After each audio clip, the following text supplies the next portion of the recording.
नमस्ते, आप देख रहे हैं दी ललन टॉप। मैं हूं सोनाली। हाल ही में कोरोना को लेकर एक नया ट्रेंड देखने को मिला है। पिछले 14 दिनों में कोरोना संक्रमण के केसेस में आप लगातार गिरावट देख रहे होंगे। पिछले 24 घंटे में 2,67,334 नए केसेस कोविड के दर्ज हुए हैं, जबकि रिकॉर्ड संख्या में 4,529 लोगों ने अपनी जान गंवाई है। आपको जानकर हैरानी ये होगी कि किसी देश में एक दिन में कोविड से सबसे ज्यादा मौतों का ये आंकड़ा है। जब केस 4 लाख से ज्यादा आ रहे थे, तब भी इतने लोग नहीं मर रहे थे। मरने वालों की संख्या में इजाफा परेशान करने वाला ट्रेंड है। इसे लेकर कई लोग सोशल मीडिया पर अपना डर भी जाहिर कर रहे हैं। डोनेट कार्ड और प्रोजेक्ट अर्थ के साथ जुड़कर कोविड से गुजरे हुए अनक्लेम्ड बॉडीज का डिग्निफाइड क्रिमेशन करने में मदद कीजिए। डिस्क्रिप्शन में दिए हुए लिंक पर जाकर डोनेट कार्ड पे अभी डोनेट करें। लेकिन क्या है बढ़ती मौतों के पीछे का कारण? आइए समझने की कोशिश करते हैं इस पहेली को। कोरोना के घटते केसेस और मौतों के बढ़ते आंकड़े के इस ट्रेंड के लिए मुख्य रूप से 2 कारण जिम्मेदार हैं। पहला है मौतों को रिपोर्ट करने का तरीका और दूसरा है कोरोना वायरस का पूरा गणित। तो देश के अलग अलग राज्यों में लोगों का इलाज करना स्वास्थ्य सेवाओं से जुड़ा मामला है, लेकिन उन्हें रिपोर्ट करना एक प्रशासनिक मामला है। किस राज्य में कब कितनी मौतें हुई, तो इसका आंकड़ा प्रशासनिक महकमा जारी करता है। प्रशासन की इस ढिलाई को द इंडियन एक्सप्रेस ने अपनी रिपोर्ट में बखूबी समझाया है, दिखाया है। इससे साफ पता चलता है कि ढिलाई भी अचानक आंकड़ों में बढ़त देखने की एक मेजर वजह है, इसी की जिम्मेदारी निभाती है।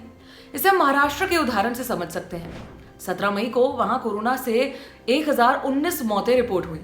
इनमें से 289 मौतें 15 से 17 मई के बीच हुई थी, जबकि 227 मौतें उसके पिछले हफ्ते की हैं। इनमें से 484 मौतें उससे पिछले हफ्ते की हैं। इन्हें भी अब तक राज्य में हुई मौतों में शामिल नहीं किया गया था। राज्य ने 19 मौतों को कोरोना की संदिग्ध लिस्ट में डाल दिया। ऐसा नहीं है कि यह सिर्फ महाराष्ट्र का मामला है, दूसरे राज्य भी ऐसा कर रहे हैं। कर्नाटक ने 17 मई को अपनी टैली में 476 मौतें बताई। इनमें से कई मार्च और अप्रैल के महीने की थी। इस वक्त देश में महाराष्ट्र, कर्नाटका, दिल्ली, यूपी और तमिलनाडु औसतन रोज 300 मौतें रिपोर्ट कर रहे हैं। लेकिन 18 मई को इन राज्यों के मुकाबले एक छोटे राज्य उत्तराखंड ने 223 मौतें रिपोर्ट की। इनमें से 80 ऐसी थी जो एक दिन पुरानी थी। मौतों के आंकड़ों में इस तरह की बढ़त वायरस संक्रमण से जुड़े खास नियम की वजह से होती है। इसे समझने के लिए वायरस के शरीर में पहुंचने और उसकी परिणति तक के चक्र को समझना होगा। वायरस से पीड़ित होने और उसका शिकार हो जाने के बीच एक निश्चित वक्त होता है, उसे डेथ कर्व कहा जाता है। यह वक्त इस बात पर निर्भर करता है कि देश का हेल्थ सिस्टम कितनी जल्दी कोरोना के लक्षणों को पहचान कर उनका इलाज शुरू कर देता है। भारत में यह वक्त लगभग 15 दिन का है। दुनिया भर में भी यह वक्त लगभग इसी के आसपास का है। इसे लेकर एक स्टडी मार्च 2020 में लैंसेट में छपी थी, जिसमें लक्षण मिलने से जान जाने का औसतन जो वक्त है वो 17.5 दिन का बताया गया है।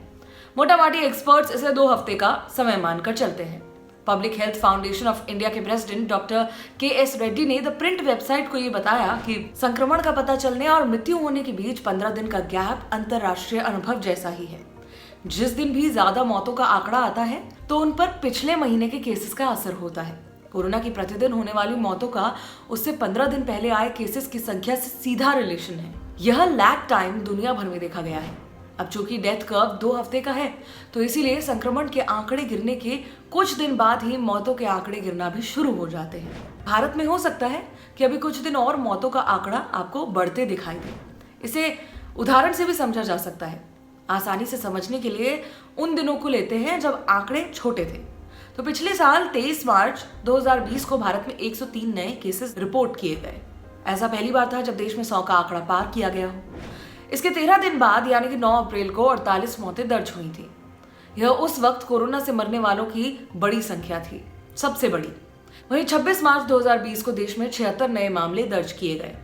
इसके 13 दिन बाद यानी कि 8 अप्रैल को 20 मौतें दर्ज की गई।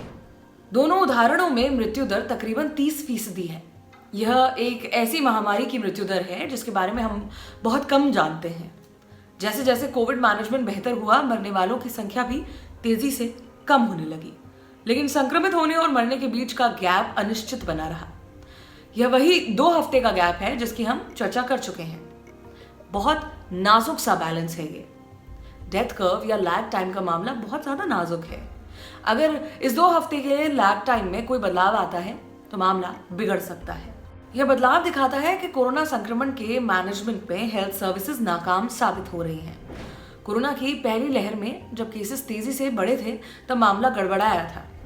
11 सितंबर 2020 को तब के सबसे ज्यादा यानी कि 97,655 कोरोना केसेस रिपोर्ट हुए थे। हालांकि इसके सिर्फ 5 दिन बाद यानी कि 15 सितंबर को ही कोरोना से मौतों का सबसे बड़ा आंकड़ा 1281 आ गया था। साफ था कि कोरोना संक्रमण के डिटेक्शन में देरी हुई है, क्योंकि हम देख चुके हैं कि डेथ कर्व तकरीबन 2 हफ्ते का होता है। इसके बाद सरकार हरकत में आई और डिटेक्शन पर जोर डाला गया। सेकेंड वेव में केस तेजी से बढ़े। तेजी से बढ़ते केसेस में जिन राज्यों में डिटेक्शन में तेजी थी, जितनी तेजी दिखाई गई थी, वहां डेथ कर्व 10 से 15 दिन के बीच का रहा। मिसाल के तौर पर 18 अप्रैल 2021 में महाराष्ट्र में सबसे ज्यादा 68,631 नए केसेस सामने आए थे। इसके 11 दिन बाद यानी कि 28 अप्रैल को एक दिन में मरने वालों का सबसे ज्यादा आंकड़ा 135 सामने आया था। एक बात और, जहां मामले बढ़ रहे हैं वहां इसका ठीक उल्टा पैटर्न नजर आया, यानी कि रोज के मामले तो ज्यादा होंगे लेकिन मौतें उस दिन की संख्या के हिसाब से कम होंगी। शुरुआत में इसी ट्रेंड के कारण यह खुशफहमी फैल गई थी कि वायरस संक्रामक तो है लेकिन घातक नहीं है, जान नहीं ले सकता, मगर वह भ्रम निकला।